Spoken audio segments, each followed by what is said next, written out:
Good evening. Bullet holes in a Vaughan home have left neighbors on edge. The shots fired overnight. It's the second time this month the same house has been targeted by gunfire, and police now say it's connected to the GTA's tow truck wars.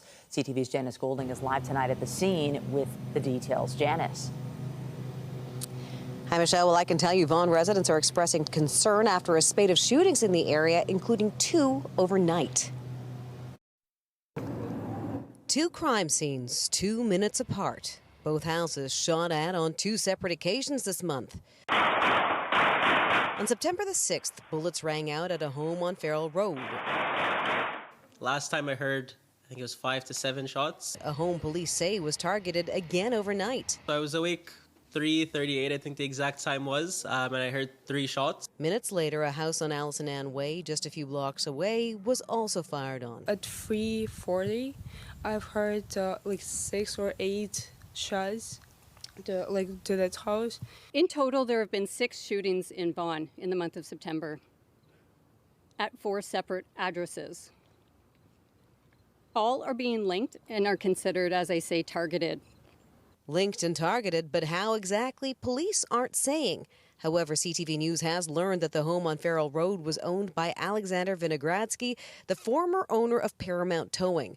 The 39-year-old was gunned down in March 2024 outside a plaza in Toronto following years of conflict and an arrest in relation to a deadly tow truck turf war. There are no tow trucks in our area. There are no tow trucks in driveways. There are no people I see here from the tow truck industry. So to hear that connection and what's going on, it's and what's being alluded to is obviously concerning. Police did arrest one of the suspects in this investigation, 23-year-old Kajeen Isaiah Daman of Innisfil, who was arrested shortly after shots were fired on a nearby home on Lady Angela Lane. Perhaps the shooters themselves, they just don't care about the police, and they're not even intimidated by the police, and that's what worries me. But the continued shooting spree is clearly upsetting area residents. It's frightening to think about going out and what happens if one of these bullets mistakenly hits someone. When you hear about the way that the criminal justice system and the bail system is not functioning properly, or that it tends to provide more protection for the criminals rather than the victims, and I would say even the indirect victims, like the people who live in this community who are wondering, what the heck's going on? Police say they understand people are concerned, although they try to offer residents some reassurance today. The homes themselves that were the targets were the only things that were struck by any gunfire. No people, no homes that were mistaken. Meanwhile, they say they're looking for a silver SUV. The surveillance video obtained by CTV News actually shows a car backing away from the shooting scene on Farrell Road in the seconds after the shots rang out this morning. Stephen Del Duca, the city's mayor, is urging the federal government to toughen bail laws, saying we need to do more to keep criminals off the street. Reporting live, I'm Janice Golding. Now back to Nathan. Thank you, Janice. In Durham Region, police are looking for suspects after shots were fired at a towing company early this morning. At around 2:20, investigators say a black car pulled up outside a business on Notion Road in Pickering. Police say a man got out of the car and fired several shots at the business. An employee of the business was in the parking lot at the time, but they were not hurt. Investigators found several shell casings at the scene, and they're calling this an isolated incident. Just ahead on CTV News tonight, even before the province makes its official announcement on the future of speed cameras here in Ontario, we have a reaction from police and politicians who say scrapping the cameras would be a bad idea. But first, the TTC has announced a new service aimed at improving safety for those on the subway. Teams of crisis workers will be available 24 hours a day, 7 days a week, as part of a pilot project. CTV's Allison Hurst is live tonight with more. Allison. Nathan, the pilot program will see care workers available on TTC Line 1 24/7, and they'll be able to respond to any safety and security concerns reported by riders. TTC takes your safety very seriously. To bolster safety, 3 teams of Toronto Community Service crisis workers are going to be embedded in 3 TTC stations, ready to respond to riders in crisis. These highly trained mental health workers like Lassar will be stationed at Spadina, Union, and Bloor and Yonge stations, and will be deployed as needed to help along the U shape of Line 1. They'll be available 24/7, and though officials encourage riders to use the Safe TTC app or call 211 to report any concerns, the TTC is still working on making cell service available across the entire system. 75% of the entire system, TTC system, has self-service. And hopefully by 2026, everyone will get it. The program will cost $1.8 million per year, but $540,000 for the rest of this year. TTCCS crisis workers are trained mental health professionals who provide mobile, in-person mental health supports, connections to services, and post-crisis follow-up support. Most riders we spoke with agree changes are needed to make them feel safe. I think that definitely could help. No matter what resource you have, if you're standing right next to that person, there's really no control. Good if the aim is to help people having a hard time. But City Councillor Brad Bradford says it falls far short of what's needed. We need more of a presence of transit police officers and special constables. That has to be part of the solution, and unfortunately this doesn't include that. Toronto's police chief says officers will still respond to dangerous situations. This pilot reflects what we're talking about in the sector, certainly in the Toronto Police, and that is that mental health is health and should be treated that way, first and foremost. The mayor will bring an item to the October 8th council meeting outlining the pilot project in more detail. And TTC officials say again that any of those concerns can be reported through the Safe TTC app, also by calling 211. And of course, you can also go straight to a TTC staff member and report it to them directly. The pilot project gets underway November 15th. Reporting live, I'm Allison Hurst. Michelle, back to you. Thank you, Allison. Time now for our first look at the forecast, and it isn't too bad at this hour, but certainly it has been an unsettled Wednesday. Definitely humidity out there. Fortunately, not cold at all. Warm for this time of year. The question is, what's heading our way this evening? And we're definitely anticipating some rain. Lindsay Morrison is here with what we're working with. Lindsay. Yeah, Michelle, another round of wet weather is knocking on our door for this evening. If you're joining us from Milton, you've got some wet weather just starting to creep into your neck of the woods. Caledon, Bolton, up north toward Alliston and Barrie. It's been quite unsettled in Kitchener-Waterloo. And eventually this is going to impact us here in the GTA as we progress through the nighttime hours downtown Toronto, even at risk of a thunderstorm. Severe thunderstorm warnings right now in extreme southwest Ontario. It is muggy once again. 21 degrees feels like 26 at this hour. We've got an easterly wind that is pretty light. Here's your overnight at a glance. Once again, it is going to be warm. 18 for the low. Coming up, we'll show you just how unsettled it's going to be into the day tomorrow and when we are in for another run of sun. That's coming up. For now, Michelle, back to you. Thanks, Lindsay. A pedestrian is in life-threatening condition after being struck in Brampton this morning. Peel police say it happened at Torbram Road and East Drive just after 6 a.m. The pedestrian was taken to a trauma center with life-threatening injuries. The driver remained on scene. Police are asking commuters to avoid the area. Well, we're expecting an announcement from the Premier tomorrow about the future of speed cameras in this province. Doug Ford has made no secret about how he feels. And today, the mayor and police chief spoke out about why they think the devices are a valuable safety tool. CTV's Queen's Park Bureau Chief Siobhan Morris has the details. They've been a fixation for the Premier the last few weeks. Speed cameras pointed at municipal roads to nab speeders. While his government paved the way for them 5 years ago, Doug Ford now calls them just a tax grab. Ford warned if cities didn't stop using the cameras, I'm going to help them get rid of them very shortly. The Association of Chiefs of Police cautioned that taking cameras out would put pedestrians at risk, urging the Premier to reconsider. Toronto's police chief didn't want to get into camera politics. Our approach to traffic enforcement and road safety is a holistic approach that involves many considerations, speed cameras being one. But the mayor emphatic. We know speed kills. We know speed cameras work, according to all the research, especially from sick kids. Why wouldn't we have it? While he hasn't named names, Ford insists that behind closed doors, some mayors admit the cameras aren't about road safety. They tell me straight out, well, it's not about that. We need the money, and we're going to put it towards roads and this and that. He seems ready to take money out of the equation. We're going to be giving municipalities across the province a lot of money to put in all sorts of street calming methods, from the little turnabouts, from speed bumps to flashing signs. An alternative to speed cameras that have been vandalized dozens of times in Toronto and beyond. I think it's idiotic to remove them. And I actually am kind of appalled that the Premier thinks that, he's supporting the vandalism of this public property. I think it's really awful. Ford has said he doesn't condone the vandalism, but understands the frustration. Toronto City Councillor Josh Mallow accuses Ford of playing politics with kids' safety, planning a motion at council to create a reasonable threshold for tickets. Ending the use of speed cameras would be the latest in a line of Ford government decisions aimed at saving drivers money. It comes after a ban on road tolls, congestion pricing, and a carbon tax. Their moves critics of the PC government have called a distraction.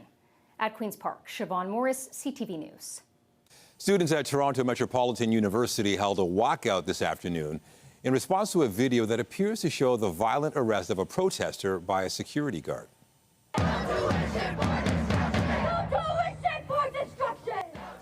Students are demanding accountability after they claim a TMU security guard assaulted a pro-Palestinian student.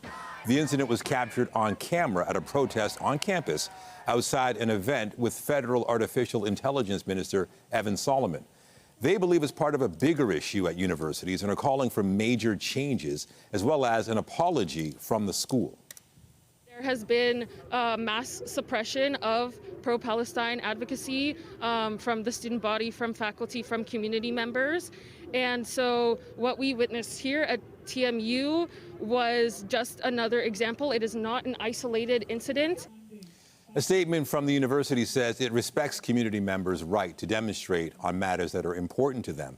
At the same time, it says it also expects TMU community members to conduct themselves regardless of differences with respect and civility. Still to come tonight, the Jays didn't help themselves with the loss last night, but the race to clinch the AL East continues. We're live outside the Rogers Centre as the team gets set for Game 2 against the Red Sox. But first, the Supreme Court of Canada has delayed the execution of hundreds of ostriches at a BC farm. The cull will remain on hold until the High Court considers an application for leave to appeal. The Canadian Food Inspection Agency has been on the farm in the West Kootenay region of BC for days, preparing for the cull of nearly 400 birds. The CFIA will remain there, maintaining custody of the ostriches until the ruling is made. The cull order was given shortly after avian flu was detected in the flock last December. Tensions have been mounting at the farm, and overnight, a hay wall was set on fire. In question period, Conservative leader Pierre Poilievre pressed the PM about comments made by his public safety minister, appearing to question Ottawa's plans for a gun buyback program. Mr. Speaker, the public safety minister has admitted that going after farmers and hunters rifles is not going to fight crime. So the only reason to do this is politics. If he was telling the truth, then why not reverse? If not, why isn't he fired? The Right Honourable Prime Minister. Mr. Speaker, the gun registry, what the government is doing with the gun registry is putting in place a much more efficient way, an efficient way for Canadians to voluntarily return prohibited firearms, for fair compensation. This government is going to do it right. The public safety minister says he was being recorded without his knowledge in a private conversation. In it, he suggested he would approach the gun buyback effort differently and suggested the PM was sticking with the policy to appease voters in Quebec. Carney says he has confidence in his minister remaining in the role. The Prime Minister has been the victim of an alleged privacy breach by an employee of Canada's largest bank. The RCMP have criminally charged a 23-year-old man with 4 charges, including fraud and identity theft. CTV's Abigail Beeman has the details. It all started in July with a tip-off complaint from RBC to the Mounties. Police accused then-bank employee Ibrahim El Hakim of accessing, among other things, Prime Minister Mark Carney's personal data. The 23-year-old faces 4 charges: fraud over $5,000, unauthorized use of computer, identity theft, and trafficking in identity information. RCMP won't say if they believe the suspect is linked to organized crime. This is the Prime Minister's financial information. And what I gather from this is that this is clearly information that could be potentially leveraged by what we call a threat actor. The case is being handled by the RCMP's Integrated National Security Enforcement Team, but they note there is no threat to the Prime Minister's safety or national security. For its part, RBC says it independently identified unauthorized system access, took immediate action to engage authorities, and El Hakim is no longer employed at the bank. The bank didn't answer CTV News questions about whether high-profile client accounts are given more protection than average Canadians. It applies to all Canadians, so it just reminds everyone that, privacy and having system to prevent, fraudulent access to anyone's file is something that we should all be concerned about. I'm not aware of those details, actually. Yeah, but that would worry me. Yeah. The suspect has another court appearance here in Ottawa next week. Abigail Beeman, CTV News, Ottawa. Turning to the latest out of the UN General Assembly, Ukraine's president addressed the body today, calling for continued support for his country's defense against Russia. This comes one day after U.S. President Donald Trump's remarkable U-turn when he said he believed Ukraine could win back all of its lost territory. CTV's Judy Trinh reports from New York. We are now living through the most destructive arms race in human history. Even as Ukraine's president warned about the escalating dangers of unchecked AI-controlled drones, Vladimir Zelensky said the less advanced version of the weapons was enabling his country to hold back Moscow's might. Ukraine doesn't have the big fat missiles dictators love to show off in parades, but we do have drones that can fly up to 2,000-3,000 kilometers. Zelensky cited success in destroying Russian assets in the Black Sea and key infrastructure. His comments come as the American president takes a harsher tone toward the Kremlin. In the past week, Russian drones and fighter jets have flown into the airspace of Poland and Estonia, NATO members. Do you think that NATO countries should shoot down Russian aircraft if they enter their airspace? Yes, I do. After Tuesday's face-to-face, Donald Trump made a remarkable U-turn. He posted on social media that after getting to understand the Ukraine-Russia military-economic situation, he now believes Ukraine can win back all of its territory. Previously, Trump had said ending the war would require Ukraine giving up territory it had lost. The prime minister said that Vladimir Putin had proven he could not be trusted. The president, however, has made very sincere and multiple efforts to try to establish peace. He has used his longstanding relationship with President Putin in those efforts to try to establish peace. Putin has failed on every occasion, every opportunity. Trump has called on nations to put secondary sanctions on countries that buy Russian oil. Prime Minister Mark Carney said G7 countries are discussing such economic measures to put additional pressure on Putin to end the war. Judy Trinh, CTV News, New York. Turning now to a search for answers in Texas after a shooting this morning at an immigration facility. Officials say 2 people were killed and 1 was left in critical condition. This is an active investigation. There's still a lot of unanswered questions. Early evidence that we've seen from rounds that were found near the suspected shooter contain messages that are anti-ICE in nature. FBI Director Kash Patel shared an image of bullet casings with the words anti-ICE written on one of them. ICE is short for Immigration and Customs Enforcement. The agency has been at the forefront of the Trump administration's crackdown on illegal immigration. Although the people killed in today's shooting were migrants, Texas Senator Ted Cruz tied the incident to the way some critics have targeted immigration officials directly. This must stop.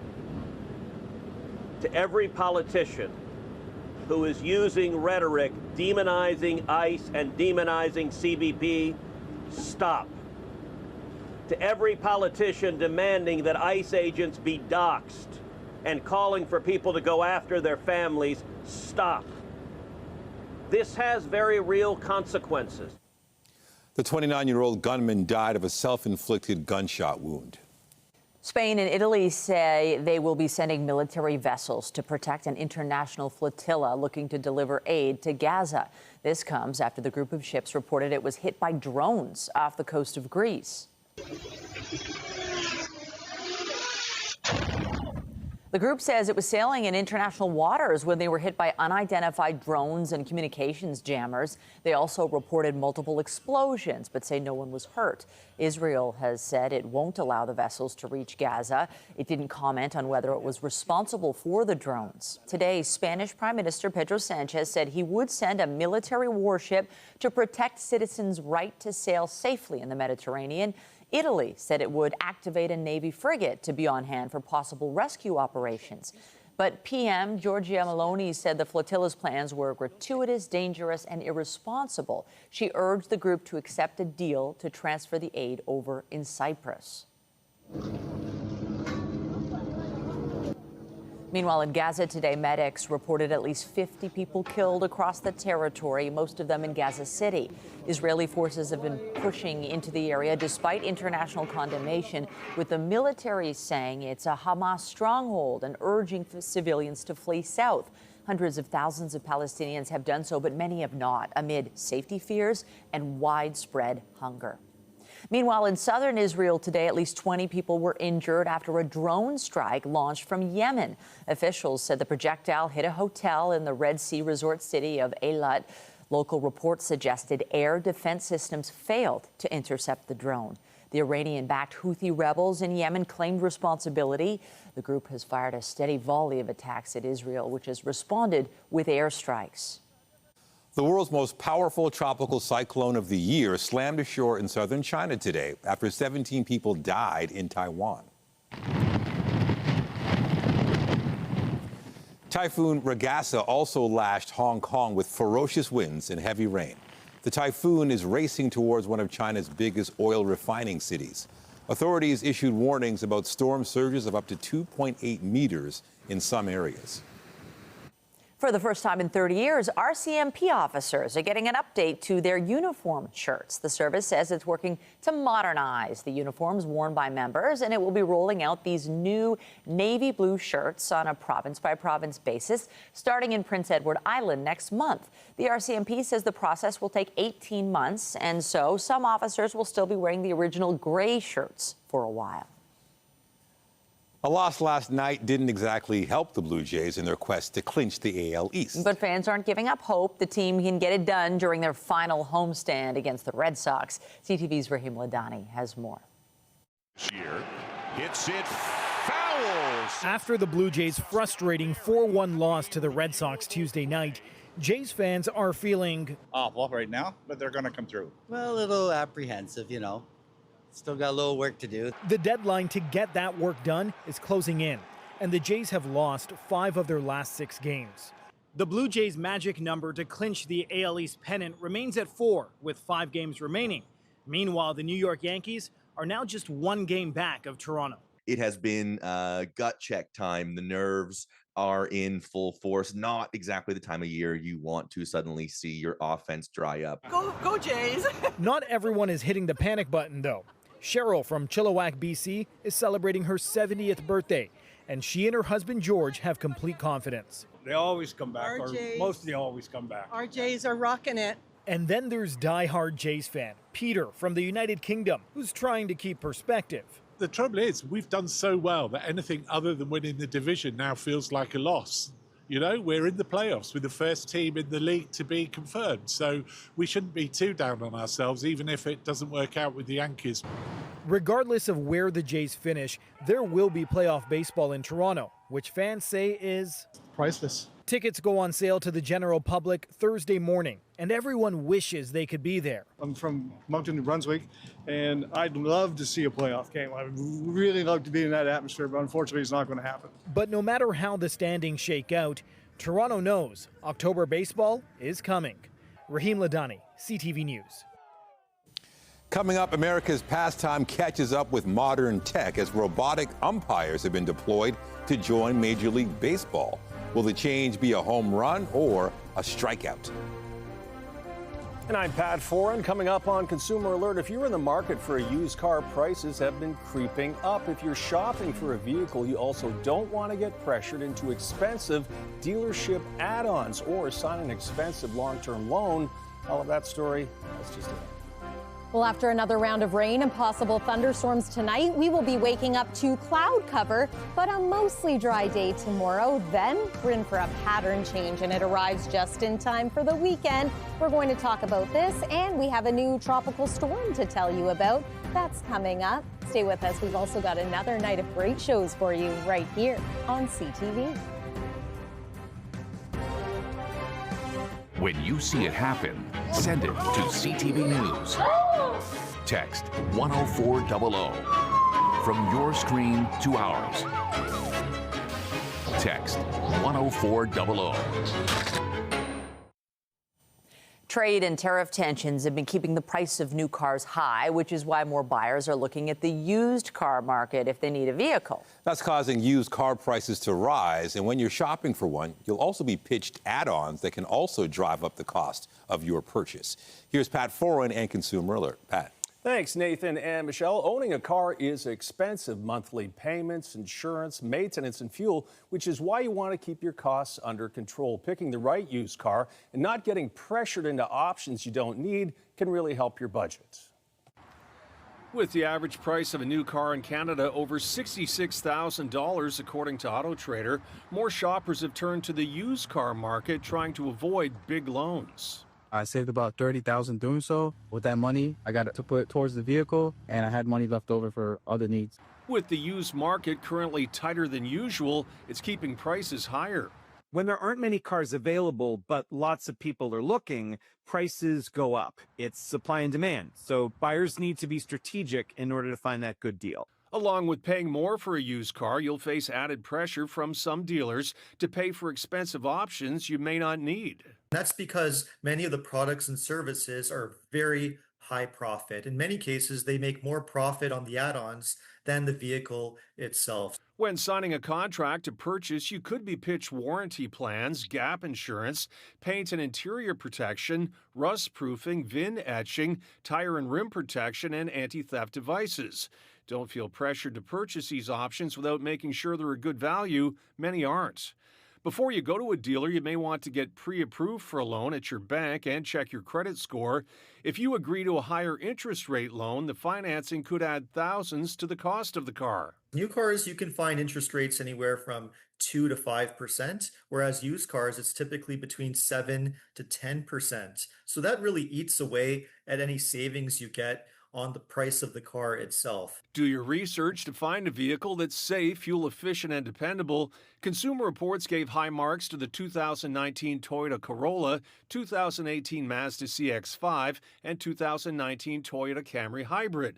Also get a Carfax vehicle history report and consider having the car checked by your own mechanic. Taking your time and making the right decisions in advance can save you money down the road.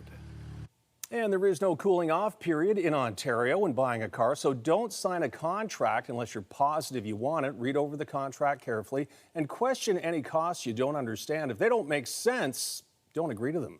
On your side, I'm Pat Foran. If you have a consumer story idea, email us at alert@ctv.ca. And we have an update to a story Pat brought us on Monday. Toronto police have now issued a warning about a phishing scam that targets university students. As Pat showed us, one family lost $3,000 after receiving an email saying a student would be kicked out of school if the money was not paid. Toronto police say the scam is targeting University of Toronto students and warns payments should never be made to personal email accounts or third-party services like Gmail or Hotmail.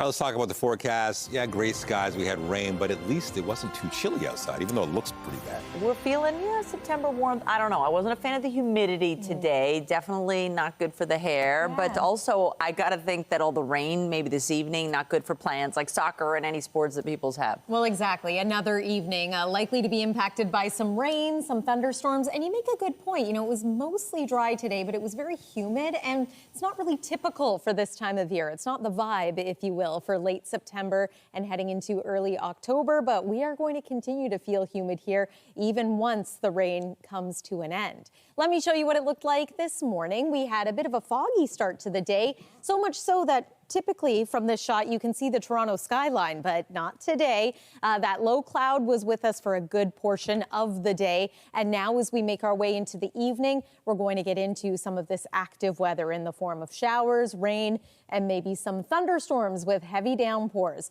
First, though, I want to update you on a disturbance that the National Hurricane Center now says is organized enough for them to call it Tropical Storm Umberto. And there is still quite a bit of uncertainty with how much this storm is going to strengthen and the track of it, but we have to point out that at this point, all indications show that it could creep its way toward the North American shoreline. So we're going to keep an eye on that one. And just an update on Hurricane Gabrielle. It has weakened. It is now a Category 2 hurricane, but it is going to move across the Azores and eventually, as a post-tropical low, impact the coast of Portugal. So something worth watching if you have travel plans heading into this weekend.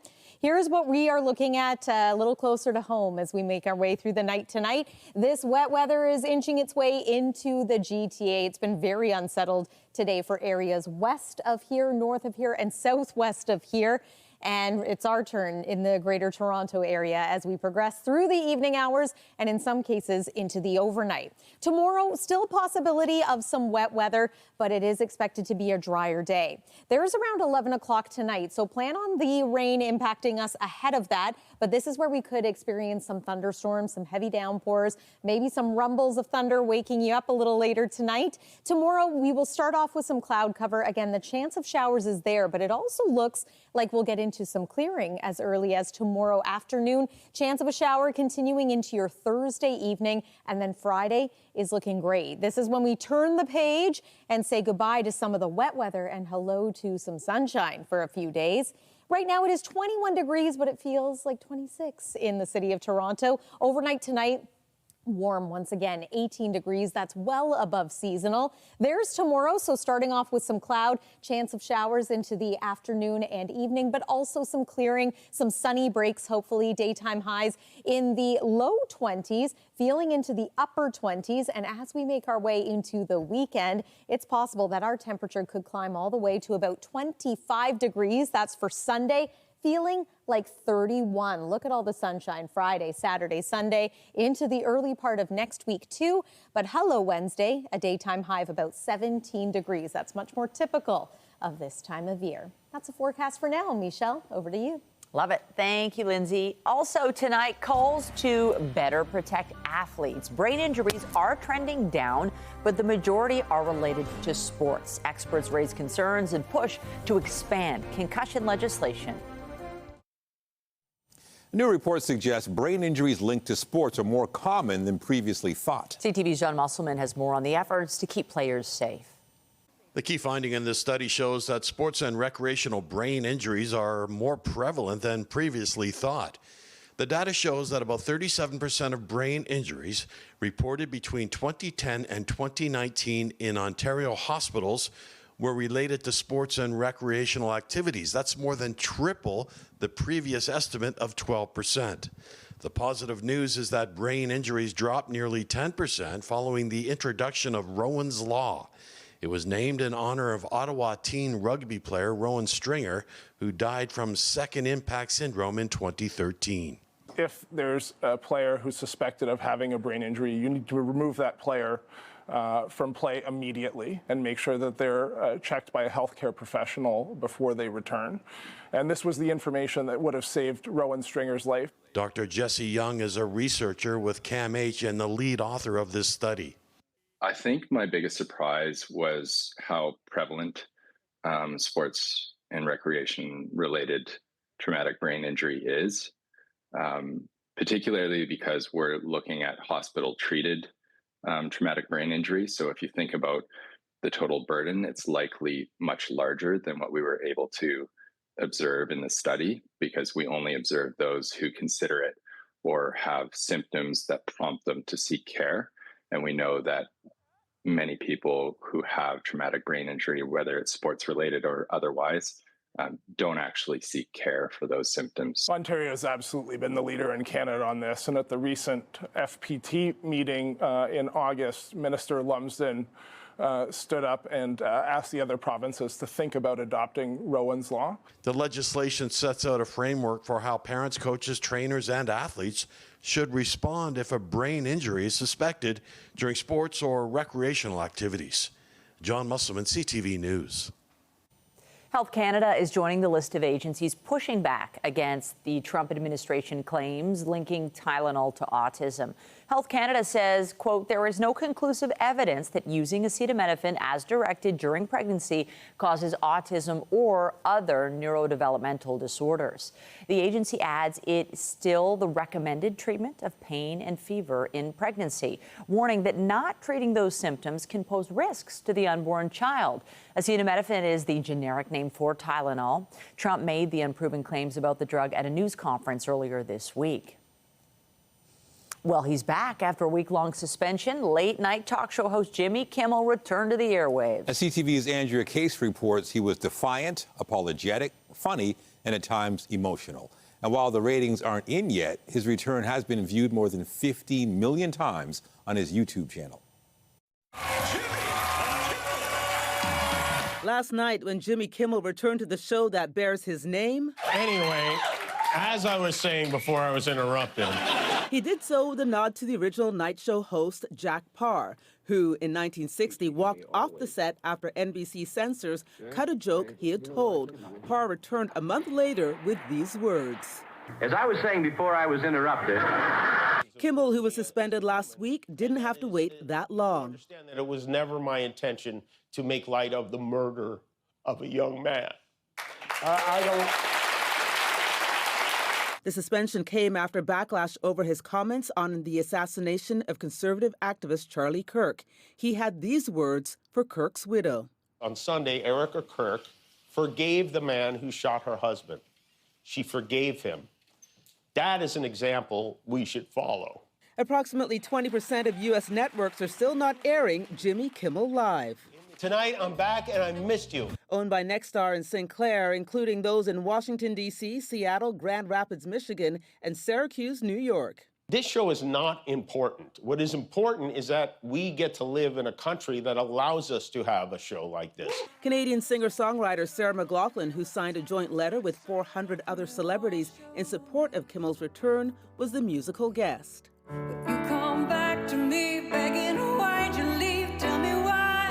How could you let this go? A lot of people have been asking me if there are conditions for my return to the air, and there is one. Disney has asked me to read the following statement. And what would a Tonight Show monologue be without poking fun at the situation? To reactivate your Disney Plus and Hulu account. He had no ratings. Well,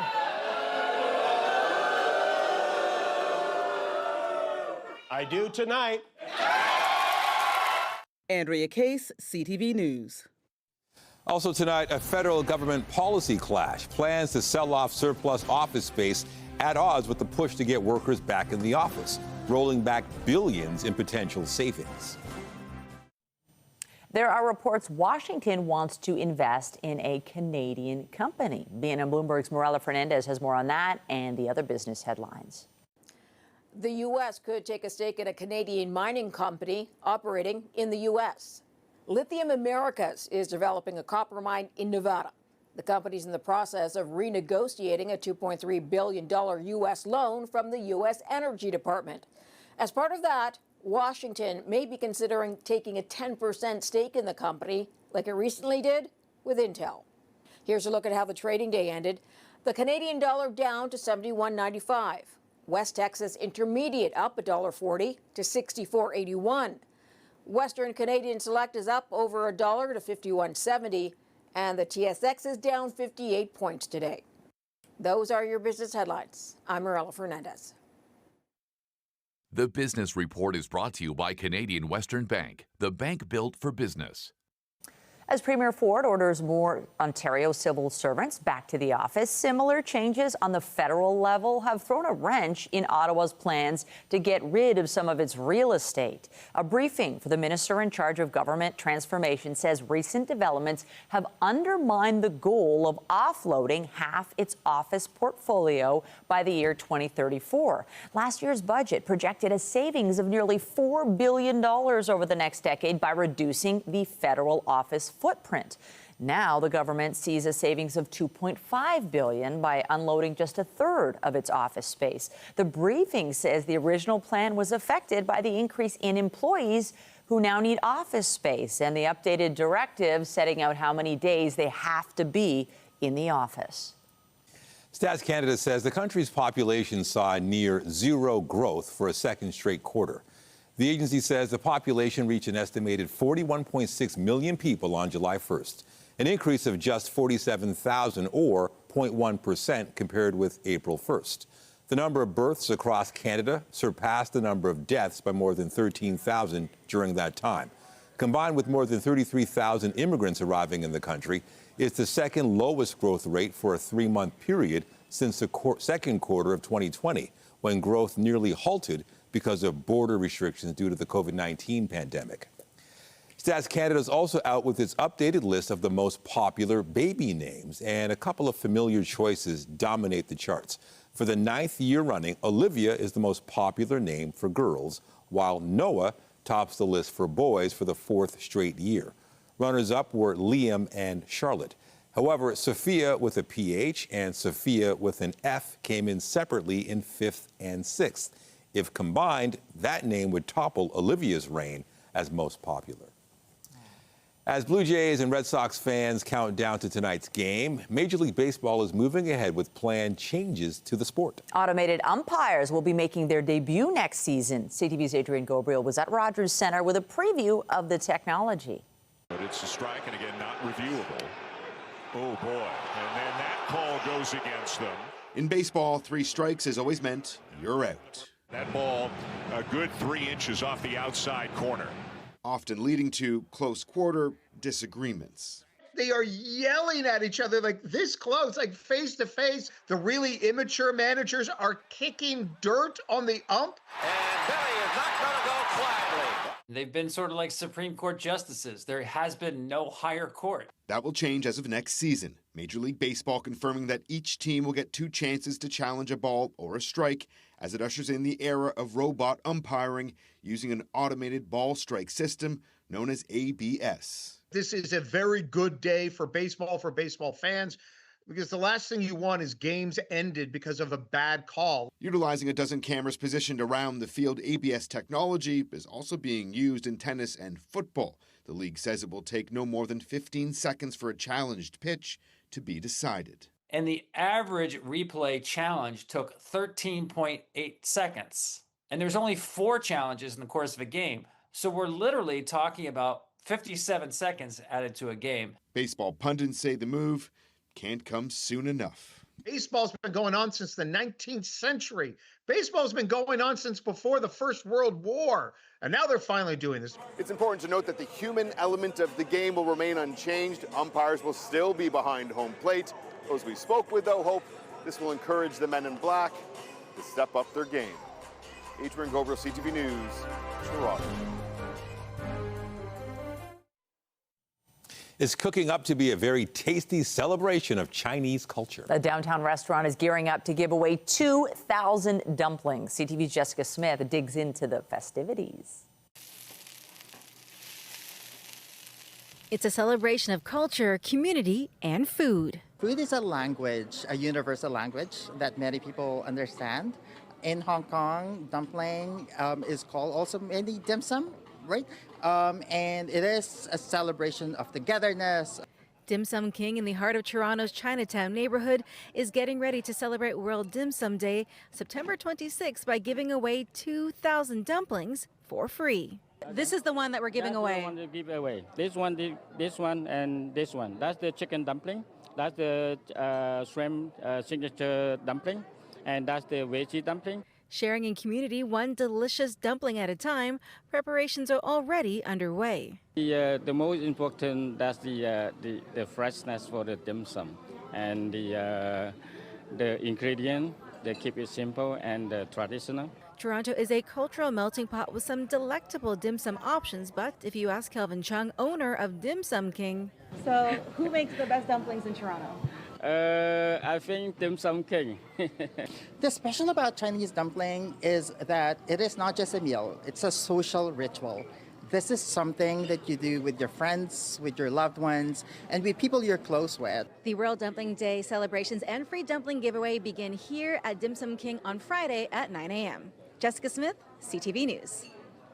Now we have to have dumplings. I want dumplings for dinner. Ooh, it'd be a great night to have dumplings and stay inside and watch some TV. Oh, I think so. You know, the rain's just getting started in the west end of the GTA now. We'll take one more look at the radar to show you. Heads up in Burlington, Oakville. This wet weather is headed your way. And yes, it is going to eventually impact all of the GTA, maybe in a couple of hours for downtown Toronto. Here's your dog park forecast for tomorrow. It's been a little more unsettled this week, so you might find it's getting a little muddier. It's been quite dry, as we know, for weeks. Aside from that, tomorrow's high, 23 degrees. It's going to feel warmer than that. Hey, it's looking like a great weekend to head to parts of cottage country. Lots of sun expected this weekend to check out the fall foliage. And there's one more look at the 7-day forecast. Michelle and Nathan. Thanks, Lindsay. That's it for us. But be sure to join Omar Sachedina tonight at 11 for CTV National News, followed by Zoraida Allman with your next local newscast at 11:30. Meantime, our coverage continues anytime on CP24 and at ctvnewstoronto.ca. For Lindsay Morrison and all of us here at CTV News, thanks for watching and have a great night.